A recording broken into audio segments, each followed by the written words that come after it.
Mesdames et messieurs, vous êtes très nombreux de partout en train de nous suivre sur les antennes. RTGT, votre chaîne de proximité, c'est avec la même énergie que je reviens encore une fois de plus pour cette édition de vos nouvelles à la une de l'actualité. Les musulmans du monde entier ont célébré la fête du mouton, autrement appelée la Tabaski, c'est mercredi 28 juin 2023. À Kalemi, cette journée n'est pas passée inaperçue comme des coutumes. Les musulmans de Kalemi se sont réunis pour commémorer cette journée. Georges Dégustener Dupont sur Images et Gilbert Kayumba. L'Aïd al-Kabir est la plus importante des fêtes musulmanes. Elle est appelée Tabaski dans le pays d'Afrique de l'Ouest et d'Afrique centrale. Cette fête des moutons a été célébrée ce mercredi 28 juin à Kalemi dans la province du Tanganyika. Cette célébration a exhibé au grand public les discordances qui existent au sein de la haute hiérarchie de la dite communauté. Contrairement à d'autres années, cette fête a été célébrée par deux tendances, une frange à l'intérieur du stade Sendoué et l'autre se trouvant sur le terrain de football SNCC. Ce qui n'a pas empêché aux croyants musulmans de célébrer selon leur rituel. L'un des fidèles musulmans se trouvant dans le stade revient sur le pourquoi de cette rencontre tout en interpellant à la dissidence de revenir à la raison. Akamwambia yule mwana Ismail kwamba mwanangu, mimi nimeota katika ndoto kwamba nakuchinja, nataka kutoa sadaka kwa Mwenyezi Mungu. Yule mwanaye akasema, baba, tekeleza amri ambayo uliamrishwa na Mwenyezi Mungu, niko radhi kabisa. Kwa hiyo ndio makusudio ya sherehe ya leo. Honorer le commandement de ton Dieu Père, ce fut la réponse du fils d'Abraham qui a reçu l'ordre de Dieu d'égorger son fils pour l'offrande de Dieu. Un acte de foi immense d'Abraham et l'objet d'ailleurs de la dite fête.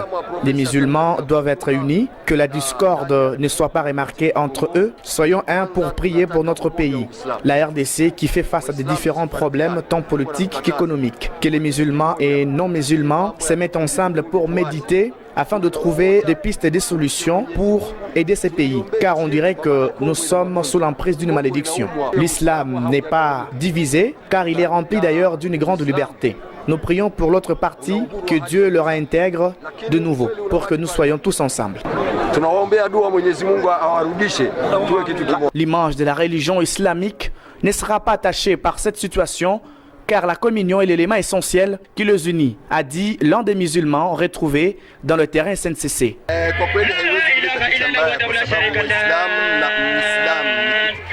Cela ne représente pas une bonne image, car nous sommes tous ensemble. Les musulmans sont unis, ils n'ont pas de différends, car celui qui est sage et intelligent ne pourra pas amener la division au sein d'une communauté.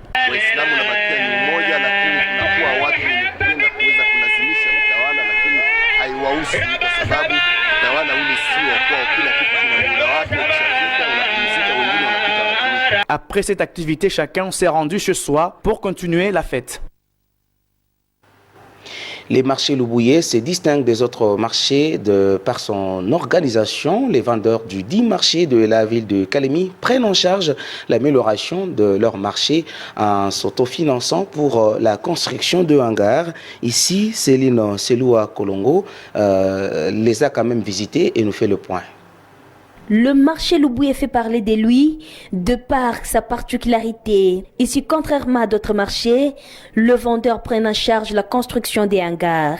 Une initiative propre aux commerçants du dit marché. Ceci, après avoir constaté que la mairie n'a nullement manifesté la volonté de le mettre dans des conditions acceptables, malgré que tout paye la quittance. L'administrateur du marché Loubouye relève ici la condition des travaux sur fond des cotisations. Dans la saison des pluies, s'il y a plein d'eau, on n'a pas de recettes. Parce que les gens n'étalent pas leurs histoires. Surtout là où divers les boutiquiers, ceux qui vendent des habits, des légumes, ainsi de suite. C'est ça comme notre difficulté. En plus de cela, on était en plein soleil. Comme le comité voyait certaines difficultés, il ne peut pas atteindre la fête. Ils ont fait une association avec les commerçants. Ils faisaient des cotisations, des petits liens là. C'est ce que vous voyez. Auparavant, vous venez. Il n'y avait pas ça. Quant à la salubrité du marché, il rassure que tout le vendeur participe au salongo tout en évoquant les difficultés des canalisations d'eau durant la saison pluviale. Comme c'est un milieu public, c'est un marché donc. Quand quand on vend les histoires, il y a des sachets un peu partout. On va éparpiller des sachets un peu partout. Après, nous avons les salons spéciaux le samedi. Le mercredi aussi. On les fait. On ravire tout. Et les jeter au niveau des poubelles. Nous avons des poubelles ailleurs là. Cette auto-prise en charge est à saluer et nécessite un appui de la part des autorités urbaines. Les représentants de la société Pure Tanganyika ont posé de gestes de générosité à l'égard des personnes hospitalisées à Undugu et à l'hôpital général de référence de Kalemi. Djibi, le ciel Kitenge, sur les images de Dominique Ndako-Radjabou. En marge de la célébration de la fête de l'indépendance de la République démocratique du Congo, célébrée chaque 30 juin, pour cette année 2023, un groupe de hauts cadres de l'entreprise Pure Tanganyika a procédé à une activité caritative dont les bénéficiaires sont des personnes internées dans les centres hospitaliers à Kalemi. Faute d'atteindre tout le monde, 2 grandes formations médicales ont été ciblées par cette équipe représentant la société Pure Tanganyika. Il s'agit du centre hospitalier Undugu et l'hôpital général de référence de Kalemi. Plusieurs personnes internées ont reçu des mains de ces bienfaiteurs des colis constitués d'une quantité de sucre ainsi que quelques bouteilles d'eau pure. Ce geste a été loué par l'administrateur général de l'hôpital. Nous remercions Pure Tanganyika parce que cet acte n'est pas fait pour tout le monde. La générosité ou l'acte généreux que Pure Tanganyika vient de poser à nos malades, nous disons merci. Étant l'un des membres du comité directeur de l'hôpital, au nom de tous les malades, au nom de tous les agents qui sont là pour soigner ces malades, nous disons merci. Parce que le traitement n'est pas seulement les médicaments, ça nécessite aussi un accompagnement. Des fois, il y a les produits qui ont des effets très graves ou des effets secondaires qui mettent les malades très fébriles. Et avec les sucres qu'ils ont bénéficié, ça va leur donner. On peut faire le bouilli, peut manger le thé. Et des fois, il n'a pas quelque chose à manger. Avec les sucres, il peut se soulager pour diminuer un peu la force des médicaments et lui donner aussi la force. L'eau, c'est la vie du temps. Pure Tanganyika nous a amené de l'eau aussi pour le malade. Que nous remercions cet acte. Et que les autres sociétés qui vivent dans le Tanganyika peuvent emboîter les pas. Pour autant, les bénéficiaires n'ont pas manqué de remerciements à l'égard de la société Pure Tanganyika.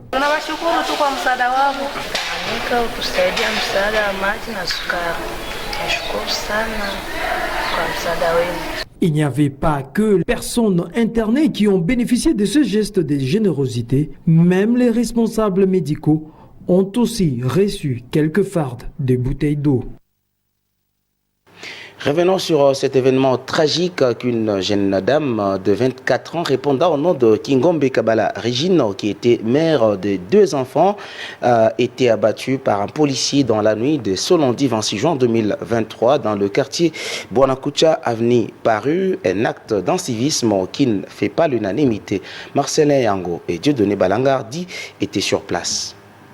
Les habitants du quartier Bwanakucha, particulièrement ceux de l'avenue Paris, ont passé une sale soirée ce lundi 26 juin 2023. Vers 19h locales, dans cette partie de la ville de Kalemi, un policier, selon les informations en notre possession en état d'ivresse, a tiré, à bout portant, sur une dame âgée de 24 ans et mère de 2 enfants, répondant au nom de Kingombe Kabala Regine, qui est décédée sur place et acheminé à la morgue. D'après les informations recueillies sur place, ce policier qui aurait tiré était celui qui assurait la garde du bourgmestre de la commune de Kalemi et peu de temps après, il s'est transformé en criminel. Les images amateurs que nous avons reçues sont sanglantes et à quelques mètres du domicile de la défunte, les traces du sang sont encore visibles et tout le monde pleure. L'illustre disparu, Regine Kabala, présent au lieu du deuil, Nathan Mugisho, a condamné avec la dernière énergie cet acte qu'il a qualifié d'incivisme. Premièrement, nous nous adressons aux services de sécurité, à la police et tout ça. Parce qu'on est en train de recruter les policiers qui n'ont pas de niveau. Ça, nous devons dénoncer. Parce que je venais d'échanger avec le bourgmestre des communes qui était avec ces policiers qui faisaient son escorte toute la journée. Et le bourgmestre est en train de leur dire clairement que les policiers n'étaient pas en bon état.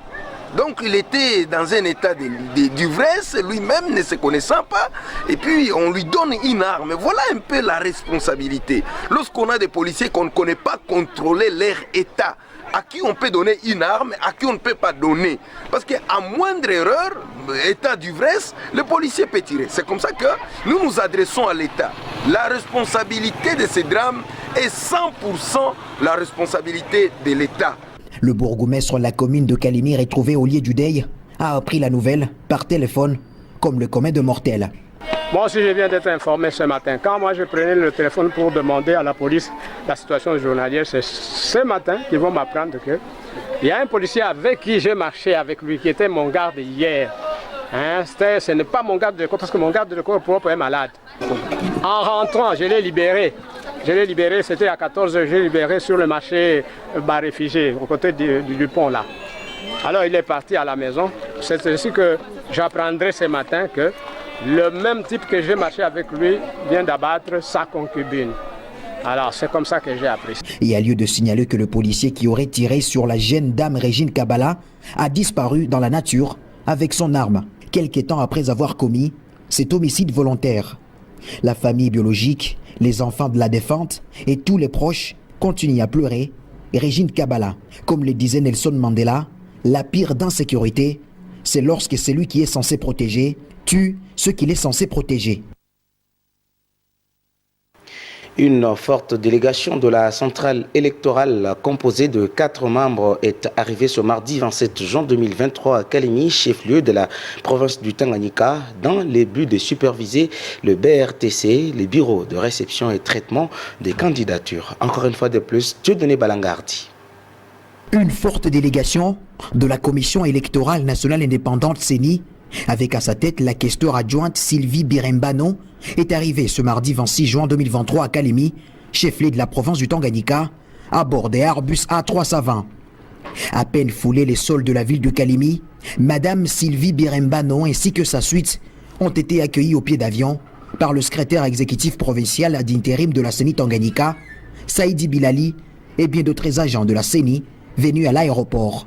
L'objectif de l'arrivée de cette délégation de la centrale électorale au Tanganyika rentre dans le cadre de la supervision des structures opérationnelles chargées de recevoir et traiter les candidatures. À peine arrivée, la délégation de la CENI s'est rendue au gouvernorat de province où elle a eu à présenter ses civilités à Massamba Ouamassamba Ferdinand, vice-gouverneur de la province du Tanganyika et gouverneur intérimaire.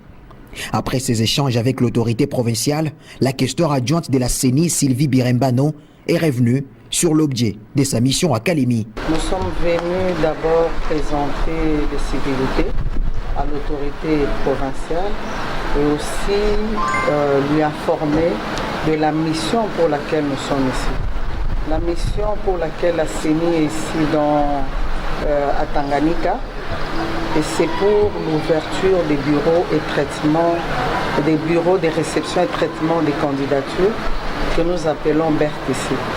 Les BRTC, ce sont des structures opérationnelles qui sont chargées de recevoir et de traiter les candidatures.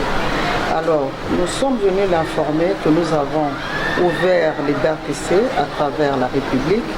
Alors, nous sommes venus ici aujourd'hui lui donner aussi le programme d'ouverture de ces BRTC. Parce que pour la députation nationale, les BRTC sont ouverts ont été ouverts du 26 juin jusqu'au 15 juillet.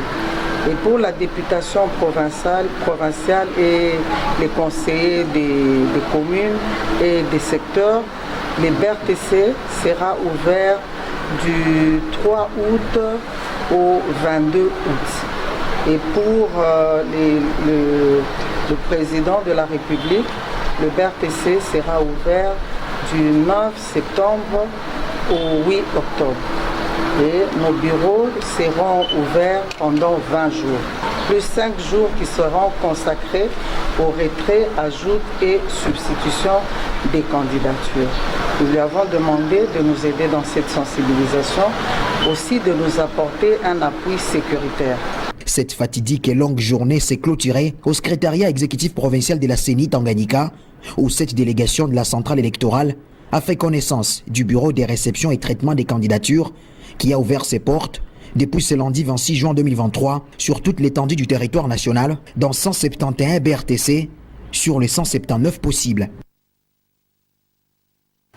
Les médias et journaux en ligne paris ce mercredi ont consacré leur une au processus de la marche de la recherche de paix dans la partie orientale de la RDC. Mesdames, Messieurs, Melchior Katontolo pour la revue de presse.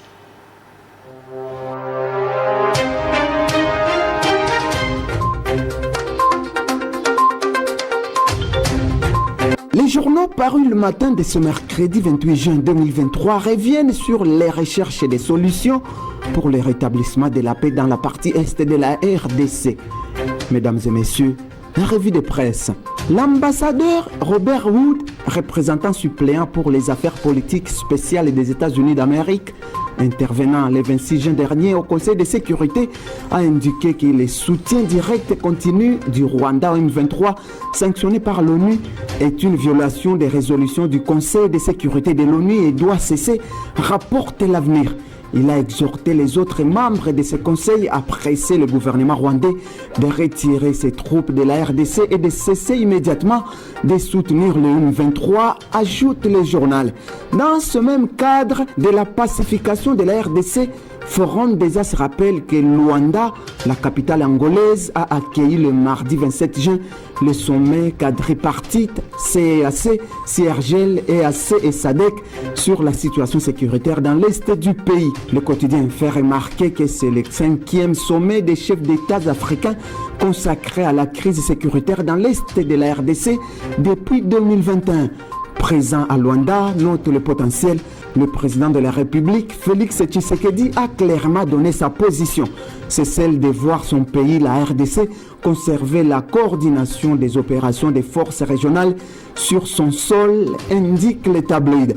Dans la foulée, ajoute le potentiel, Félix Tshisekedi a estimé que la question majeure à résoudre aujourd'hui n'est pas celle de l'inexistence d'un plan de paix, mais plutôt de l'exécution de la feuille de route conjointe des processus de Nairobi et de Luanda. La RDC respectera toujours ses engagements et espère rencontrer les mêmes dispositions dans le chef de toutes les autres parties prenantes, a déclaré le président Félix Tshisekedi dans son allocution devant ses pairs réunis à Luanda sur la situation sécuritaire dans l'est de la RDC, rapporte pour sa part l'agence congolaise de presse. La tempête des tropiques précise que le président Tshisekedi a insisté pour que ce mandat soit offensif.